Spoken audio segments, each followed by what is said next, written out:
A origem do Espírito Santo, desvelando mistérios e controvérsias.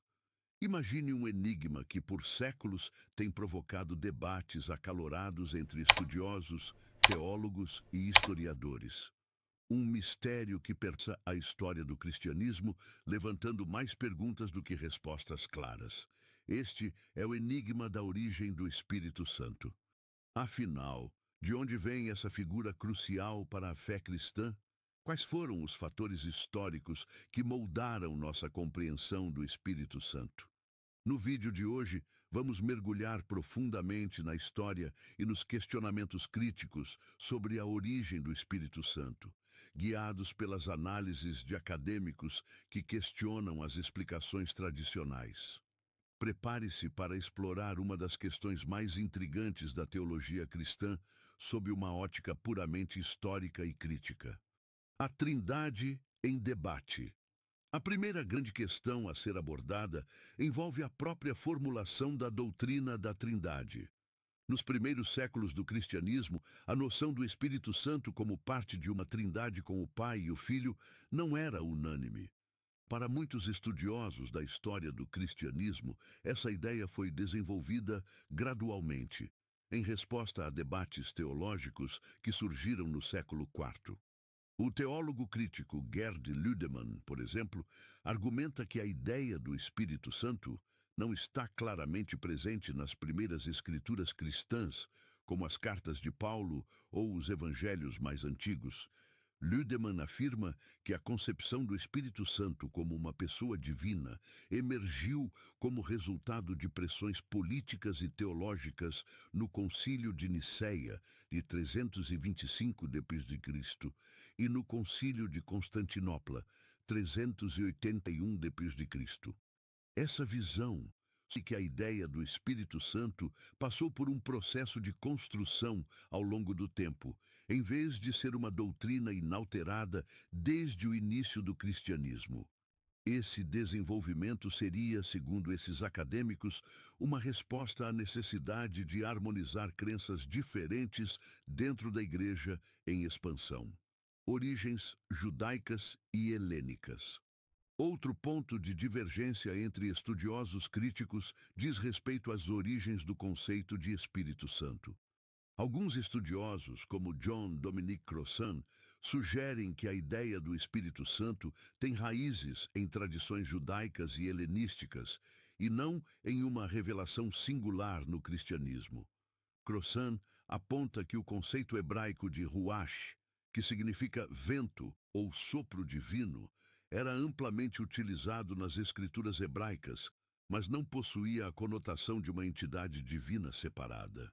Apenas posteriormente essa ideia seria reinterpretada, influenciada por filosofias helenísticas, como o conceito de logos no pensamento estoico, que associava o espírito divino ao princípio racional do universo. Na mesma linha de raciocínio, o acadêmico Bart Ehrman também levanta dúvidas sobre a originalidade do Espírito Santo dentro do cristianismo primitivo. Para Ehrman, a doutrina foi moldada por um sincretismo de ideias religiosas e filosóficas, onde elementos do judaísmo e da filosofia greco-romana foram combinados de maneiras que refletiam as necessidades e circunstâncias culturais da época. O Espírito Santo nos Evangelhos e Escritos Paulinos. Os críticos da tradição cristã ortodoxa muitas vezes voltam-se para os próprios textos bíblicos em busca de evidências sobre a concepção do Espírito Santo. Elaine Pagels, uma estudiosa renomada do cristianismo primitivo, ressalta que os evangelhos e as cartas paulinas apresentam uma imagem ambígua do Espírito Santo. Por exemplo, no Evangelho de Marcos, há pouca menção ao Espírito Santo como uma figura separada ou como uma pessoa da Trindade. A análise crítica desses textos revela que, enquanto o Espírito Santo, seu papel não é claramente definido como parte de uma divindade trinitária. Pagels também aponta que as diferentes comunidades cristãs primitivas tinham compreensões divergentes sobre o Espírito Santo. Algumas o viam como uma força ou poder de Deus, enquanto outras começaram a conceber o Espírito como uma entidade distinta. Essas divergências refletem, segundo Pagels, a falta de uma teologia unificada nos primeiros séculos do cristianismo. As controvérsias teológicas e o papel da política. Uma parte importante da crítica histórica sobre a origem do Espírito Santo foca nas disputas teológicas que moldaram a doutrina cristã.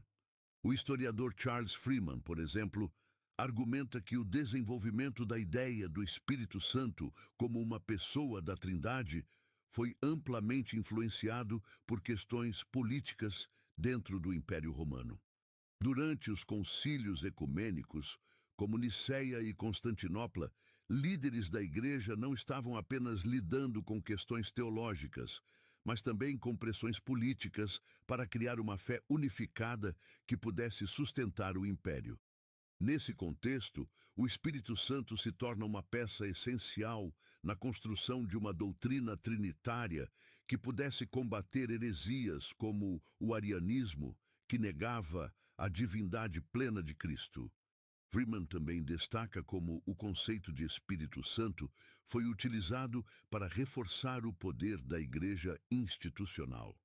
Ao definir o Espírito Santo como parte integral da Trindade, a Igreja estabelecia uma base teológica que justificava a autoridade clerical e sacramental, em especial na condução dos sacramentos, como o batismo e a crisma, que são vistos como atos realizados pelo Espírito. A origem do Espírito Santo, desvelando mistérios e controvérsias.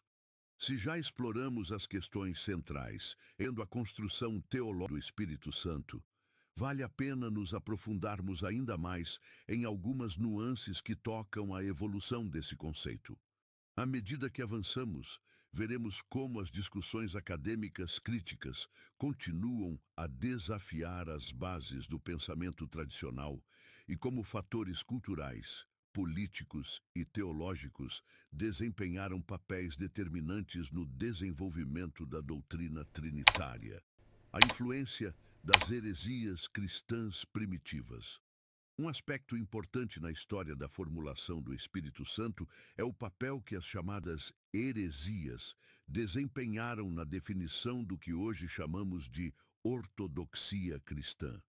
Muitos acadêmicos críticos apontam que o conceito de Espírito Santo foi moldado em grande parte como uma reação às diferentes correntes teológicas que floresceram nos primeiros séculos do cristianismo. A chamada Guerra das Heresias foi, de fato, um terreno fértil para o surgimento de uma doutrina mais uniforme. Estudiosos como Karen King, especialista em cristianismo primitivo e gnosticismo, enfatizam que os grupos gnósticos tinham uma visão bastante distinta do Espírito Santo. Em muitos textos gnósticos, como o Evangelho de Tomé e o Evangelho de Maria, o Espírito Santo aparece não como uma entidade trinitária, mas como uma forma de sabedoria, sofia, ou uma emanação divina diretamente relacionada ao conhecimento secreto sobre Deus e o cosmos. Essa visão gnóstica, que representava uma compreensão muito mais mística e esotérica, foi considerada herética pelos líderes da Igreja e, em parte, contribuiu para a necessidade de uma definição mais rígida e padronizada da Trindade. O conflito com o arianismo também desempenhou um papel central na formação da doutrina do Espírito Santo. Ários, um presbítero do século IV, argumentava que Jesus Cristo não era da mesma substância que Deus Pai e, por extensão, questionava a natureza do Espírito Santo. Esse tipo de debate, que colocou em xeque a natureza da divindade e do Espírito Santo, foi parte fundamental das discussões nos concílios ecumênicos que consolidaram a ortodoxia trinitária. O Espírito Santo nos evangelhos apócrifos, enquanto os textos canônicos do Novo Testamento são geralmente o foco das discussões sobre o Espírito Santo, há uma vasta gama de evangelhos apócrifos e outros escritos cristãos primitivos que oferecem visões alternativas e muitas vezes surpreendentes sobre essa figura divina. Acadêmicos críticos, como James D. Tabor, apontam que esses textos esquecidos ou marginalizados pela ortodoxia podem lançar luz sobre como diferentes comunidades cristãs entendiam o Espírito Santo. No Evangelho de Filipe, por exemplo, encontramos uma menção intrigante do Espírito Santo como uma entidade feminina ligada à sabedoria e ao poder criativo. Para alguns estudiosos, isso sugere que a compreensão do Espírito Santo como parte da Trindade pode ter sido um desenvolvimento posterior, uma vez que os primeiros cristãos não compartilhavam uma visão uniforme sobre essa figura. O Evangelho de Tomé também menciona o Espírito de maneira menos hierarquizada, refletindo uma teologia mais pluralista. Esses textos levantam uma questão fundamental.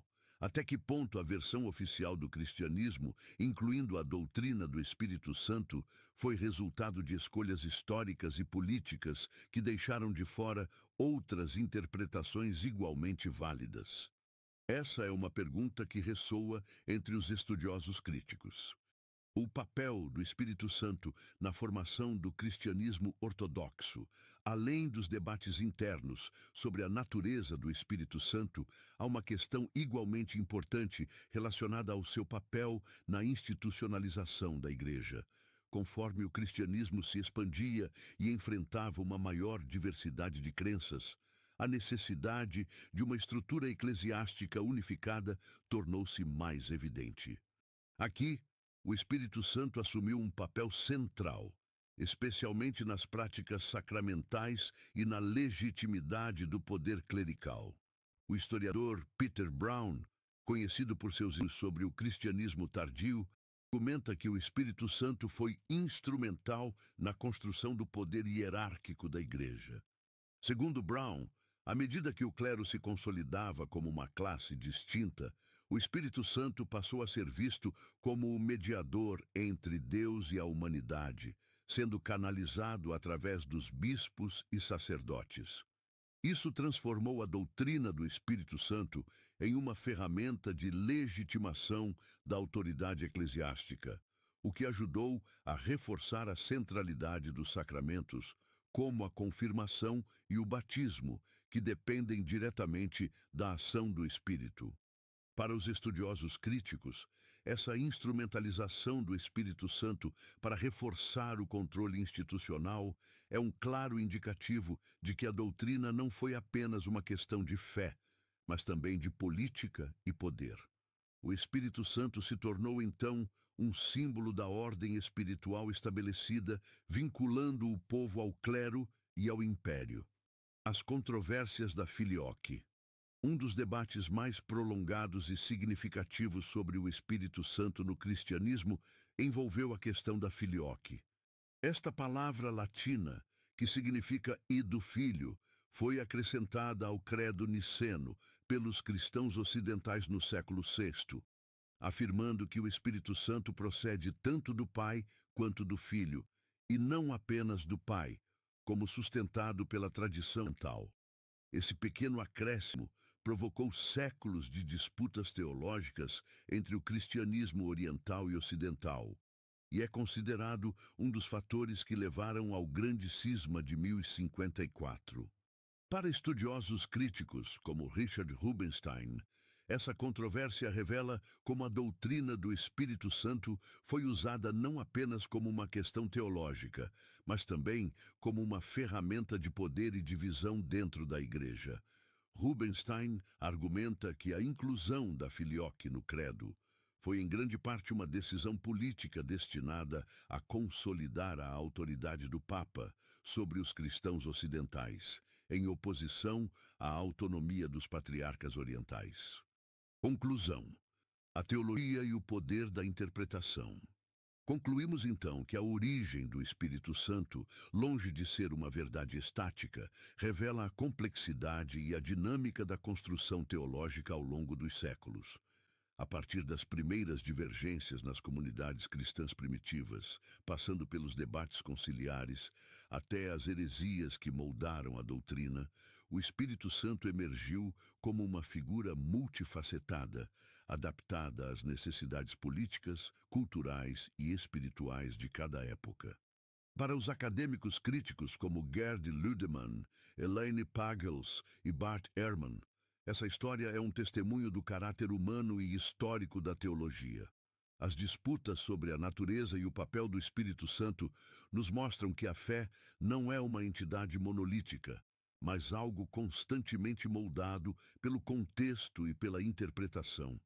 Por fim, ao refletir sobre a origem do Espírito Santo, somos levados a considerar a complexa relação entre fé, poder e história.